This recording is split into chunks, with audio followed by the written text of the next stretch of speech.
গরমের দিনে মনে হয় কখন দরজা খুলে পর্দাটা সরিয়ে রাখবো, জানালা খুলে দেবো, তবে মনে হয় ঘর ঠান্ডা হয়।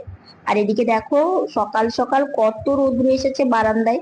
এই রোদ্রুটা যদি শীতের দিনে আসতো, তাহলে আর রাস্তায় গিয়ে রোদ্রুতে বসে থাকতে হতো না। যখন যেটা চাই তখন কিন্তু সেটা পাওয়া যায় না, তবুও মেনে নিয়ে চলতে হবে।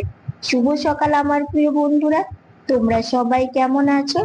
আশা করি যে যেখানে আছো ভালো আছো, সুস্থ আছো। আমরা ভালো আছি। আজকে হচ্ছে মঙ্গলবার, এখন বাজে 7টা 6। নতুন দিন, নতুন সকাল, তোমাদের সঙ্গে নতুন একটা ভিডিও শুরু করলাম বন্ধুরা। সকালবেলা এই যে একটু রোদ্রে বসে থাকলেও ভালো লাগে, কিন্তু গরমের দিনে সেটা নয়। সেটা হচ্ছে ঠান্ডার দিনে। ঠান্ডার দিনে যত রোদ্রে বসে থাকা যায়, মনে হয় কি যে ভালো লাগে, রোদ্রু ছেড়ে যেতেই ইচ্ছে করে না। আর গরমের দিনে রোদ্রু লাগলে মনে হয় বাবা, একটু ঠান্ডার মধ্যে গিয়ে বসি। তো যাই হোক, বাইরে একটু ঘোরাফেরা করলো বোন, করে ঘরে চলে আসলো। তো সারাদিন কি করছি না করছি সঙ্গে থাকো, আশা করি তোমাদের ভালো লাগবে আজকের ভিডিওটা। তো বোন তো ওইদিকে বোনের কাজ শুরু করে দিয়েছে, একটু আগে উঠলাম। উঠে আমার যেটা কাজ হয়ে গেছে, ফ্রেশ হওয়া, আর এদিকে একটু জল খেয়ে জলের গ্লাসটা আমি টেবিলে এনে রেখেছি। তারপরে চোখে ওষুধ দিয়েছি। তো চোখে ওষুধ দেওয়ার সাথে সাথে চশমাটা পরি না, কিছুক্ষণ পরে পরি। তো একটু বাইরে গিয়েছিলাম, তো বাইরে থেকে আসলাম, ভাবলাম যে না, চশমাটা পরে নি। ওইদিকে দেখো, বনি হচ্ছে বিছানা গোছায়।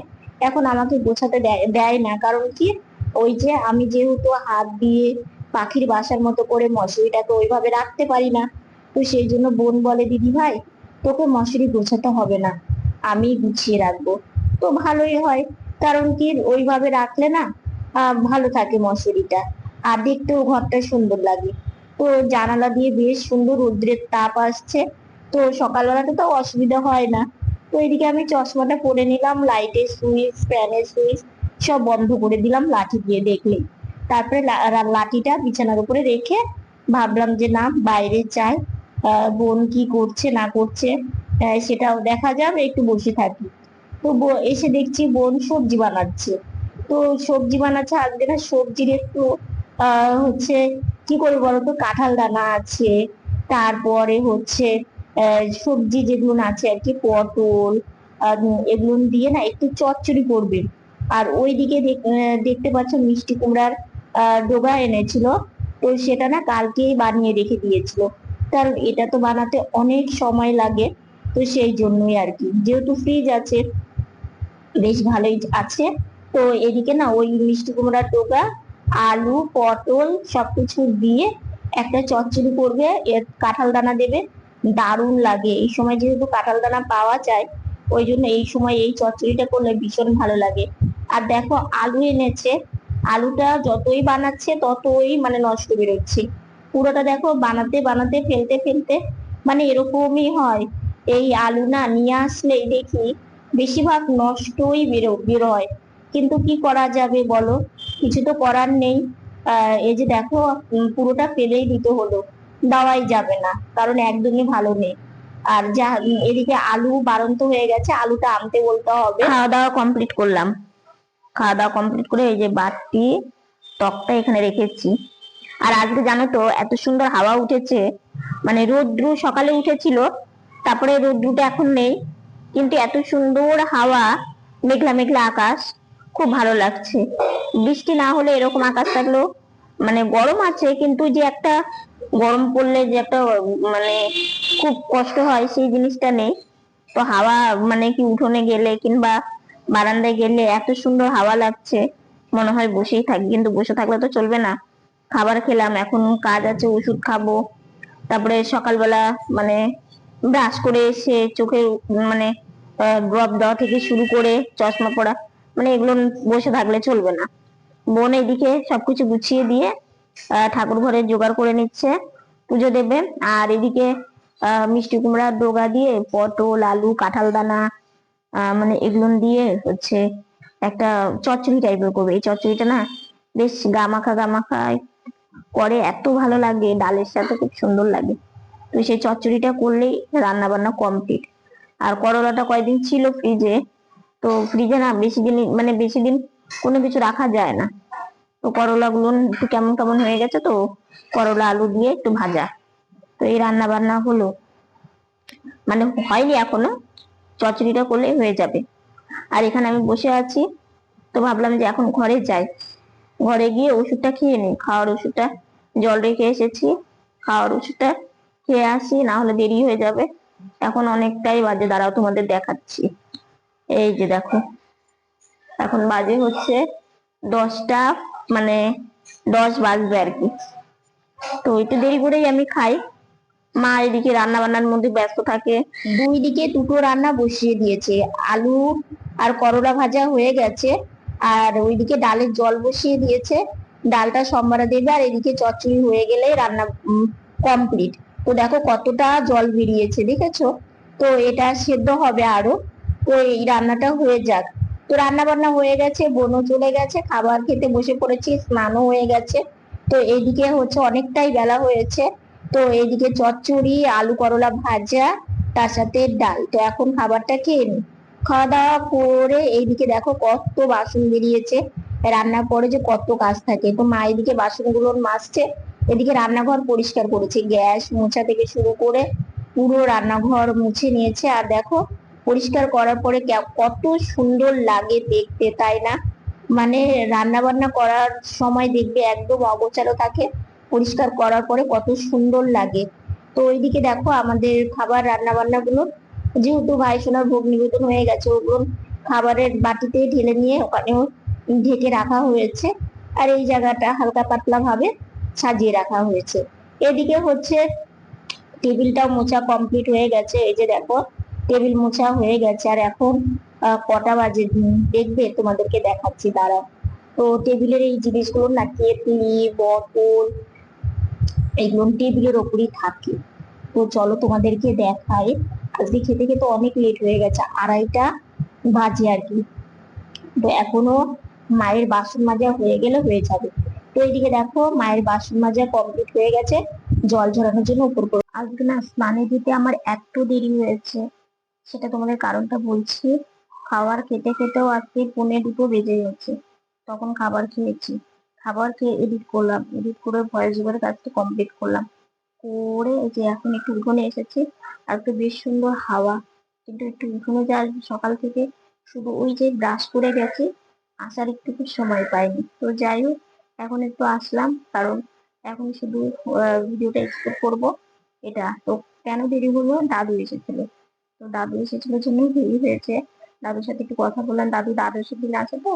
তো সেটা আজকে মানে এবার আসেনি, কারণ কি দাদুর ওই দিন মানে ভোগের নিমন্ত্রণ ছিল, সেখানে গিয়েছিল। তো ওই জন্য কয়েকদিন মানে কেটে গেল, দাদু সে গেল, তারপরের দিন গেল, কি ব্যাপার দাদু আসছে না। আর দাদুকে যে একটু ফোন করে খবর নিব যে কেন আসলো না, সেটারও কোনো মানে নেই, যোগাযোগের ব্যবস্থা নেই। তো সেই জন্য তারপর আজকে দেখে বেশ ভালো লাগলো যে দাদু তুমি হচ্ছে, আমি ভেবেছি কোথাও হয়তো গেছো, কারণ দাদু মাঝে মাঝে একটু বাংলাদেশে যায়।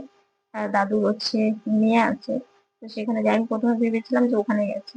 তারপরে শুনলাম যে না, হচ্ছে নিমন্ত্রণ ছিল ভোগে, সেখানে গিয়েছিল, সেই জন্য আসেনি।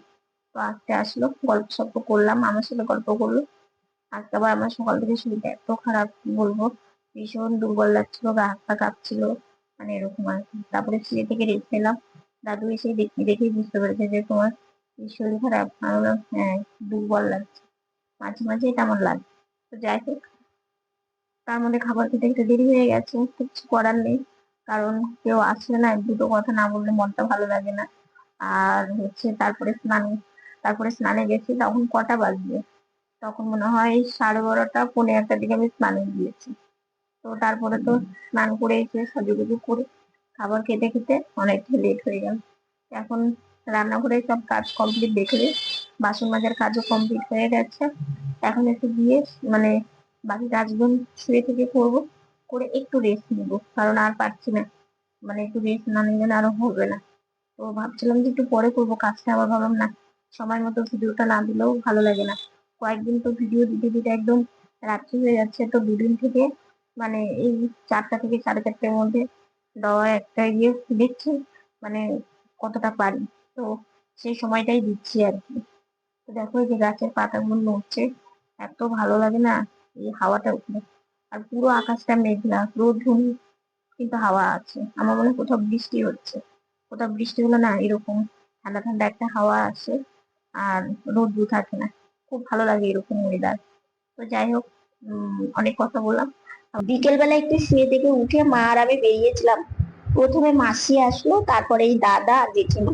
তো একটা অনুষ্ঠানের আলোচনা করা হচ্ছে, সেটা তোমাদের পরে বলবো। তো সবাই মিলে গল্প করছি। বাড়িতে মানে কেউ এলে না এত যে ভালো লাগে, মানে ভীষণ খুশি লাগে। তো সবার সাথেই অনেক গল্প করছিলাম, আমি, মা, বোন সবাই মিলে। তো শুভ সন্ধ্যা বন্ধুরা। তো সন্ধ্যাবেলা চা হয়ে গেছে, তো মাসি চলে গেছে। তো কোথায় গেছে সেটাও বলবো। তো এদিকে হচ্ছে আমি চা খেয়ে নিলাম, মাসি হচ্ছে চা খেলো না, শুধু একটু বিস্কিট খেয়েছে। আর এদিকে আমি চা খেয়ে একটু বারান্দায় এসেছি, একটু মানে রাস্তায় যাব ভাবছি।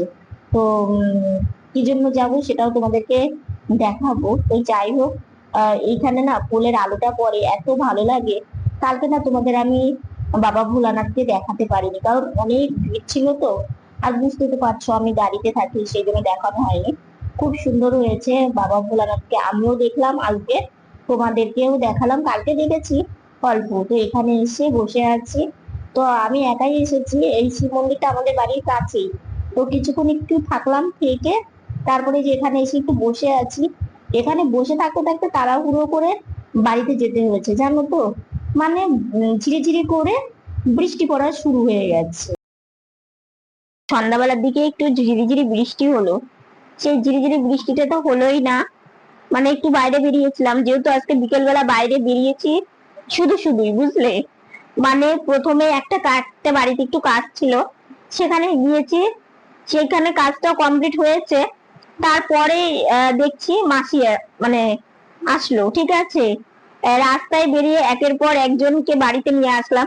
মানে মাসি আসলো, মাসিকে বাড়িতে বসিয়ে রেখে আর একটু কাজ ছিল, তো মাকে বললাম মা চলো, মাসি একটু বসুক, যাবো আর আসবো। তো সেই কাজটা করতে না করতেই দাদা আর হচ্ছে মানে কি বলবো বলো তো, আর একজন যিনি এসেছিল না, মানে ওনাকে জেঠিমা কিংবা জেঠিমাই বলি বেশিরভাগ। তো যাই হোক, ওরা দুজন, আবার ওদেরকে সঙ্গে করে নিয়ে আসলাম। মানে রাস্তায় বেরিয়ে একের পর একজন মানে বাড়িতে আসলো, এসে কি অনুষ্ঠানের মানে আলোচনা করা হলো। অনুষ্ঠানটা হচ্ছে কি, কালকে জানোই তোমরা গুরু পূর্ণিমা। তো এরা মানে এই যে দাদা, তারপরে হচ্ছে এক জেঠিমা যে এসেছিল, আর আমরা যেখান থেকে মালা নিয়েছি, তো সেই গুরুদেব কালকে অনুষ্ঠান আছে। আর মাসি এসছে, মাসি যে মানে মন্ত্র নিয়েছে, গুরু মন্ত্র। তো সেখানে মাসির বাড়ি, সেটা আবার আলাদা, মানে আমাদেরই জায়গায়, মানে আমাদের এখানে মাসির এক জায়গায় আর আমাদের আর এক জায়গায়। তো মাসি সেখানে যাবে। তো ভাবলো আমাদের সাথে একটু দেখা, দেখো মানে মাসি মামা আমাদের প্রতি ভালোবাসা অনেকটা বেশি। তো যাচ্ছিল এদিক দিয়ে, তো আমাদের বাড়ি ছেড়ে মানে মেন রোড দিয়ে যেতে হয় একটু দূরে মাসির গুরু বাড়ি। তো সেখানে মাসি এসেছে, ওখানে ঘুরতেই আসে আর কি। তো যেহেতু আমাদের এইখানে গাড়ি দাঁড়িয়েছে, তো মাসি ভাবলো যে আমাদের সাথে একটু দেখা করে যাক। তো সেই জন্য মাসি এসেছিল, এসে আমাদের সাথে একটু দেখা করে গেল, গল্প সল্প করলাম। আর দাদা আর মানে জেঠিমা এসেছিল, সেই দাদা জেঠিমা কালকে গুরুর অনুষ্ঠান আছে। তো মানে যাতে সবাই মিলে একটা কিভাবে কি করা যাবে, তারপরে হচ্ছে মানে কখন যেতে হবে, প্রথমত নিমন্ত্রণ করে গেল দাদা আর জেঠিমা এসে। আর কখন কি হবে কি করবে এগুলো না একটু মানে একটা ছোটখাটো একটা আলোচনা আর কি। তো সেই জন্য আজকে রাস্তায় বেরিয়ে সেইভাবে আর ঘোরাফেরা করতে পারিনি। তো ভাবলাম তাহলে সন্ধ্যাবেলার দিকে একটু বাইরে যাই, কালকে তোমাদের ঠাকুরটা দর্শন করাতে পারিনি, ভাবলাম যে একটু ঠাকুরটাও দর্শন করাবো, আর একটু ঘোরাফেরাও করে আসি। বাড়িটার মধ্যে গরম, তো রাস্তায় বেশ সুন্দর সুন্দর মানে সুন্দর হাওয়া যাকে বলে, এত সুন্দর হাওয়া মানে বলার মতো না। গরম নেই রাস্তায়, বা বেরোলে একদমই গরম নেই, বাড়িতে যা গরম। তো সেই জন্য ওই বৃষ্টির জন্য আর থাকতেও পারলাম না। মানে আজকে বিকেলটা যে কিভাবে কাটলো মানে বুঝতেই পারলাম না, কারণ ওই যে মানে এইদিকে গেলাম, মানে দুটো রাস্তা আমাদের, দুপাশে দুবার করে গেছি, দুবার করে লোকজন এসে, এবার লোকজন আসলে তাদেরকে রেখে কি কাজ করা যায় কিংবা ঘোরাফেরা করা যায়, একদমই না। তো সেই জন্য ভাবলাম যে না, এখন আর হবে না, একদম হচ্ছে যদি সময় হয় রাত্রেবেলা বেরোবো। এই করে হচ্ছে রাত্রেবেলা বেরোলাম, বৃষ্টির জন্য ঘুরতে পারলাম না। তো তাতে কোনো অসুবিধা নেই, কারণ আজকে ঘুরিনি তো কি হয়েছে, কালকে মানে হলে সেরকম ঘুরবো। তো কালকে আবার অনুষ্ঠান আছে, নিমন্ত্রণ আছে, কখন কি করছি না করছি এবং কে যাচ্ছে কি করছি সবকিছুই তোমাদেরকে জানাবো। সেটার জন্য কালকের ভিডিওটা মানে ওয়েট করো তোমরা আর কি, তাহলে বুঝতে পারবে। তো ভালো লাগে যে কোনো একটা অনুষ্ঠান হলে কি সবাই একটা একসাথে হওয়া, সবার সাথে কথাবার্তা বলা, একটা আলাদা একটা আনন্দ। তো এই হচ্ছে ব্যাপার। অনেকেই অনেক গুরুদেবকে অনেকেই অনেক কিছু দেবে, তো আমাদের সাধ্য মতো যতটুকুনি পারি সেটাই আর কি দেওয়ার চেষ্টা করব। তো তোমরা এই মানে গুরু পূর্ণিমা অনুষ্ঠানটা কে কে মানে উপস্থিত হচ্ছ, কি করলে না করলে, আমি তো তোমাদের সাথে যতটুকুনি পারবো শেয়ার করব, কিন্তু তোমরা কে কি করলে না করলে আমাকে অবশ্যই কমেন্ট করে জানিও। তো যাই হোক, আজকের ভিডিওটা এতটুকুনি। ভিডিওটা ভালো লাগলে লাইক কমেন্ট শেয়ার করো। আমার ভিডিওটা যদি নতুন দেখে থাকো, সাবস্ক্রাইব করে পাশে থাকা বেল বাটনটা অল করে দিও। তো বন্ধুরা, তোমরা ভালো থেকো, সুস্থ থেকো, সাবধানে থেকো। দেখা হচ্ছে নতুন একটা ভিডিওর সঙ্গে। আজকের মতো গুড নাইট।